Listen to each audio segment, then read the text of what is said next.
about language, communication is often the first thing that comes to mind. Sure. But in India, it's so much more. It's deeply tied to identity, politics, and, well, some really heated national debates that have been going on for decades. Absolutely, decades. Today, we're diving into one of the most persistent controversies in Indian education, the three-language formula. Mm-hmm. Our mission in this deep dive is basically to unpack the history, the policies, and the ongoing tensions around India's approach to language education. Yeah. We'll focus particularly on the resistance from states like Tamil Nadu and the current funding disputes, which are really making headlines. That's right. We want to help you cut through the complexity and understand why this issue keeps sparking such passionate debate. And for this deep dive, we've pulled insights from, well, quite a few places. Comprehensive reports from the Economic Times, Aj Talk, The Wire, Okay. alongside detailed academic analysis from Virtual Shiksha, and, crucially, India's own constitutional provisions. So, a good mix of sources. Yeah, it gives us a really multifaceted view of what is, a complex issue. Okay, let's unpack this then. Where did this three-language formula even come from? What was the core thinking behind proposing it in the first place? Well, the idea first popped up from the Kothari Commission. It's officially the Education Commission, way back in 1964-66. Okay, the mid-60s. Right. And their recommendation was, on the surface, pretty straightforward. Students should learn their mother tongue or regional language, That makes sense. the official language of the Union, which is Hindi, and then a third language, a modern Indian or maybe a European one different from the first two. Okay. But what's fascinating here, I think, is that this wasn't just about stacking up languages. It was really a post-independence attempt to, forge a sense of national unity. Ah, right. Unity and integration, yeah. Yeah. Especially amidst India's huge linguistic diversity. Trying to balance that regional identity with some kind of common national thread. So this recommendation then gets formalized. Exactly. It was formally adopted into the National Policy on Education, the NPE, in 1968. Yeah. That was under Prime Minister Indira Gandhi. Okay. And it didn't stop there. It was reaffirmed later in the NPE 1986 under Rajiv Gandhi, and then revised again in 1992 by Narasimha Rao's government. So it's had quite a long policy life. If the aim was national unity and linguistic diversity, how is it supposed to actually work across such a diverse country? How did they design it? Yeah, that was the key question. For Hindi-speaking states, the policy suggested teaching a modern Indian language, and they actually preferred a Southern one. Interesting. Why Southern? Well, the idea was reciprocity, you see, to build bridges. So a Southern language alongside Hindi and English in the North. Okay. And for the non-Hindi states? For them, it was supposed to be Hindi, their own regional language, and English. Got it. The hope was, like you said, that a student learning, say, Tamil in Uttar Pradesh or Hindi in Kerala would foster some mutual understanding. Makes sense in theory. In theory, yes. But it's worth noting, the 1992 policy itself kind of admitted that implementation had been, quote, uneven. Ah. Yeah, and needed to be pursued more energetically and purposefully. So even back then, they knew there were challenges on the ground. Right. Before we get deeper into those controversies, maybe we should touch on the Constitution. What does India's Constitution actually say about language? Are there clear directives, or is it more ambiguous? Does that ambiguity feed the debate? That's a really important point because the Constitution definitely lays out a framework, mostly in Part 17, but it's a delicate one. Delicate how? It's this push-pull, you could say, between unity and diversity baked right into the founding document itself. Okay. So, for instance, you have Article 343. It declares Hindi in Devanagari script, that's the writing system, Right. as the official language of the Union. But, and this is crucial, it simultaneously allowed English to continue for official purposes for 15 years. Only 15 years initially. Initially, yes. But Parliament was given the power to legislate its continued use indefinitely, which of course they did. So not a clear win for Hindi then, more of a compromise. Exactly.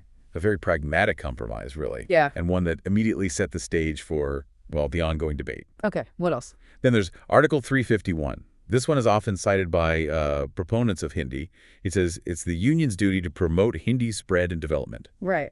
as a medium for India's composite culture, drawing from Sanskrit and other languages. But, and again, a crucial qualifier, it adds, without interfering with the nature of other Indian languages. Ah, so promoting Hindi, but not at the expense of other languages. That's the letter of it, yes. Respect for linguistic diversity is built in there. And what's more, the Constitution gives states significant autonomy. Article 345 lets state legislatures adopt any language used in the state or Hindi for their official purposes. So states have choices too. They do. And for parliament and state legislatures, Articles 120 and 2 Core 10 allow proceedings in Hindi or English. But they also have a provision for members to speak in their mother tongue if they can't express themselves adequately in Hindi or English. That seems important for representation. Very. And finally, Article 350A. It directs every state and local authority to provide adequate facilities for teaching in the mother tongue at the primary level, specifically for linguistic minorities. Wow. So the Constitution itself seems to hold both sides of the argument, doesn't it? Promoting a national language, but also protecting regional ones. Precisely. It contains the very seeds of this ongoing tension, the push for a unifying language versus the pull of preserving diverse identities. It sounds like a truly delicate constitutional framework, as you said, designed to balance promoting Hindi with preserving regional languages. But I guess the question is, in practice, does that balance always hold? Or is it often interpreted in ways that maybe favor one side? Well, that's exactly the crux of the issue. And the perception of imbalance is what has fueled so much resistance over the years. Right. So let's turn our attention now to Tamil Nadu. They've been a really consistent voice of opposition to this three-language formula. What's the history there? It didn't start in '68, did it? No, not at all. Tamil Nadu's resistance, it goes back, well, it actually goes back even further than the Authority Commission. We're talking 1937. 1937. Wow. Yeah. The Congress government, led by C. Rajagopalachari or Rajaji, introduced compulsory Hindi in schools in what was then Madras Presidency. Compulsory Hindi back then? Yes. And it sparked immediate widespread protests, led by the Justice Party and prominent Dravidian leaders like Periyar E.V. Ramasamy. And what happened? The policy was eventually revoked in 1940. But tragically, 2 young men, Thalamuthu and Natarajan, died during those protests.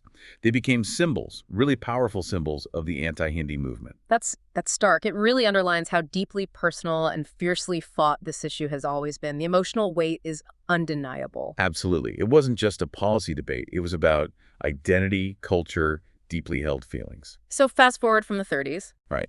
Fast forward to 1965. This was when the original 15-year period for English was supposed to end. And Hindi was potentially going to become the sole official language nationwide. Ah, the deadline. Exactly. And violent protests erupted across Tamil Nadu.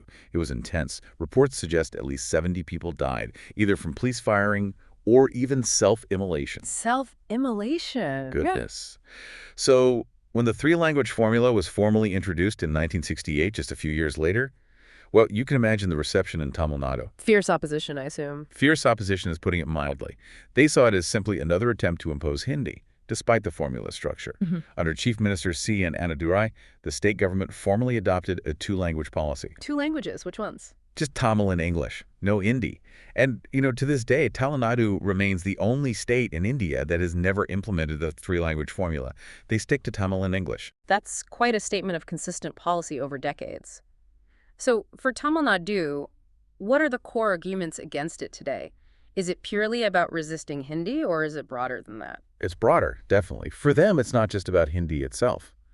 They see the 3-language formula as inherently unfair pressure on non-Hindi-speaking states. Unfair how? As an attempt, basically, to impose a kind of North Indian linguistic hegemony. The current Chief Minister, M.K. Stalin, has even argued that Hindi is just a facade. A facade for what? His argument is that the center's real intention is to impose Sanskrit. He points to examples like the decline of North Indian dialects, like Awadhi and Braj. Right, languages that were once very prominent. Exactly. He argues they've suffered because of Hindi's dominance. And he also alleges there are attempts to replace Urdu with Sanskrit in states like Rajasthan. So it's about linguistic dominance more broadly. Yes, and cultural identity preservation. Plus, they raise practical challenges, things like limited resources, the difficulty and cost of finding qualified teachers for 3 different languages, especially the third one. Okay, so a mix of principle, history, and practicality. Now, bringing us up to the present, how does the latest National Education Policy, NEP 2020, handle this whole thing?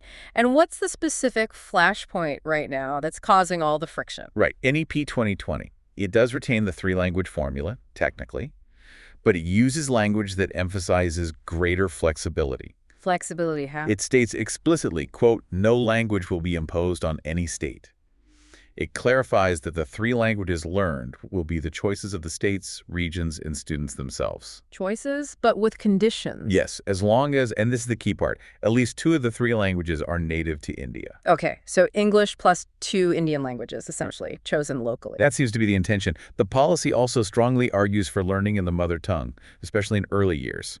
It cites improved understanding, cultural preservation, better academic performance, arguments supported by UNESCO, too. Makes sense educationally. It does. It also talks about bilingual teaching methods and gives significant importance to Sanskrit, but as an optional choice. Optional. Okay, so where's the current fight, then, if there's flexibility and no imposition? Well, here's where it gets really interesting and contentious. Yeah. Tamil Nadu has refused to implement certain aspects of NEP 2020, crucially sticking to their two-language policy and rejecting the three-language formula, even in its flexible form. And the center's reaction? This is the flashpoint. The center has responded by withholding significant central education funding allocated under the Samagra Shiksha Abhiyan, or SSA. Withholding funds. How much are we talking? The figures vary slightly depending on the source. The Economic Times reported around 573 crore rupees withheld, but The Wire and Achak cited a much higher figure, closer to 2,152 crore. That's a substantial amount of money for education. It really is. For general states like Tamil Nadu, 60% of this SSA funding comes from the center. And the policy rules apparently tie this funding to compliance with NEP guidelines, including the language formula. So it's become a funding standoff, essentially. Compliance for cash. You could put it that way, yes. Yeah. It's put very real financial pressure on the state for not complying. And the political rhetoric around this, how are leaders responding? It sounds like it's gone beyond just policy disagreement. Oh, absolutely. It's become quite heated politically. The Union Education Minister, Dharmendra Pradhan, has stated publicly that Tamil Nadu must comply with the three-language policy. He even called it law. Law? That's strong wording. Yes, and he urged Chief Minister Stalin to rise above, quote, political differences. And Stalin's response? CM Stalin has fired back, accusing the center of withholding funds out of revenge and, again, attempting to impose Hindi. So the historical argument persists. Very much so. He recently supported a victory rally against Hindi imposition held in Mumbai, alongside Uddhav and Raj Thackeray. He reiterated questions they often ask, such as, what third languages are actually being taught effectively in Hindi-speaking states like Uttar Pradesh or Rajasthan, implying that the burden isn't equally shared. The fair question about implementation, perhaps. And he contrasted that with what he called the imposition on progressive non-Hindi states, while labeling Hindi-speaking states as backward, quite politically charged language there. Indeed. He's really emphasized that Tamil Nadu's struggle isn't just, emotional, but intellectual and logical, aimed at protecting India's diversity and ensuring constitutional rights as they see it. Okay, so clearly this isn't just about money or political point scoring, though that's definitely part of it now. Let's zoom out again and try to weigh the fundamental arguments. What are the core benefits proponents of the three-language formula highlight? Why push for it? Well, supporters emphasize several key advantages. First, there's the cognitive development aspect. Learning languages is good for the brain. Basically, yes. Research suggests learning multiple languages enhances cognitive abilities, things like problem solving, memory, multitasking. In a globalized world, being multilingual is often seen as a competitive edge. Okay, that makes sense. What else? Second, and this was the original goal, national unity. India is incredibly diverse, linguistically. You mentioned 19,500 dialects earlier, 22 official languages. It's staggering. It is. So the idea is that by exposing students to languages from different regions, the formula helps bridge those cultural and linguistic divides. It fosters, or aims to foster, mutual understanding. The North learns a Southern language, the South learns Hindi, that kind of thing. That's the ideal, yes. Third, linguistic preservation. Including regional languages in the curriculum helps ensure that local dialects, many of which are actually at risk of extinction due to globalization and dominant languages, are sustained. Protecting heritage. Exactly, which aligns with UNESCO's emphasis too. Fourth, workforce preparation. How so? The argument is that proficiency in three languages, English for global jobs, Hindi for national communication across states, and a regional language for local context, better equip students for India's really varied job market, from corporate jobs in cities to roles in more rural areas. Covering different bases. Right. And finally, they argue it strikes a kind of balance. preparing students for global competition through English, while grounding them in their own cultural context and fostering national connection through Indian languages. Those are definitely compelling arguments on paper: unity, cognitive benefits, preservation, job readiness. But is it really that straightforward in practice? What are the big downsides or counter-arguments that critics raise beyond just Tamil Nadu's specific historical The issues? criticisms are equally strong, and often, as you say, rooted in the practical realities. A major one is simply implementation challenges. We touched on that earlier, the uneven part. Exactly. It's been consistently uneven across states. Many schools, especially government schools, simply lack qualified teachers for all three languages, particularly for that third language. So if you're in the North, finding a good Tamil or Kannada teacher might be hard, and vice versa. Precisely, which often leads to just superficial learning, not real fluency. So that goal of fostering deep understanding often falls short. It becomes more of a token effort. Okay, what else? Another big point is student burden. Adding three languages on top of an already packed curriculum, math, science, social studies, everything else, It's a lot. it can overwhelm students, yeah, potentially diverting time and energy from those core subjects. And this is particularly tough for students whose mother tongue isn't even the main medium of instruction at their school. They're already juggling languages. That's a fair point. Then there's the political and cultural resistance we discussed. Strong linguistic identities mean any perceived imposition, even if well-intentioned, creates pushback. It fuels that sense of inequality between Hindi and non-Hindi speakers. The hegemony argument again. Right. And some critics now question its relevance in the digital age. With translation apps and AI. Exactly. They ask, is learning three languages formally still as necessary? Maybe English is enough for global reach, and regional languages can be preserved through community efforts, not necessarily mandatory schooling.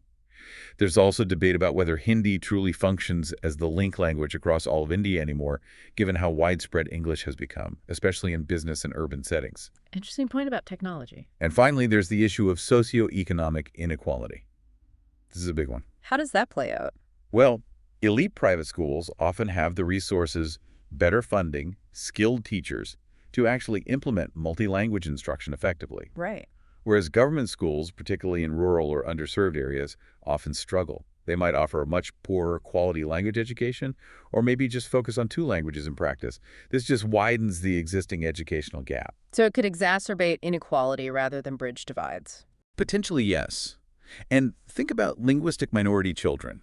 Kids whose mother tongue might not be the regional language or Hindi or English. They can feel marginalized if their language isn't part of the formula at all. It sort of goes against the spirit of inclusivity. So bringing this all together, what does it all mean? We've explored how this three-language formula in India is, well, incredibly layered. It started as a noble vision, didn't it? Aiming for national unity, multilingualism. Absolutely. A laudable goal in many ways. But it's clearly tangled up in significant historical baggage, practical hurdles on the ground, and intense political maneuvering. Yeah, what's really fascinating, I think, is how the success or failure of any language policy in a place like India seems to hinge on finding that sweet spot. Yeah. It needs flexibility, real inclusivity. Not just lip service. Exactly, and a genuine commitment to equitable education for everyone, while truly deeply respecting India's incredible linguistic landscape. It's like a constant stress test, isn't it? How a diverse nation tries to balance that need for unity with the power of local identity. It really is. And ultimately, this deep dive leaves us, and hopefully you listening, with a provocative thought to maybe mull over.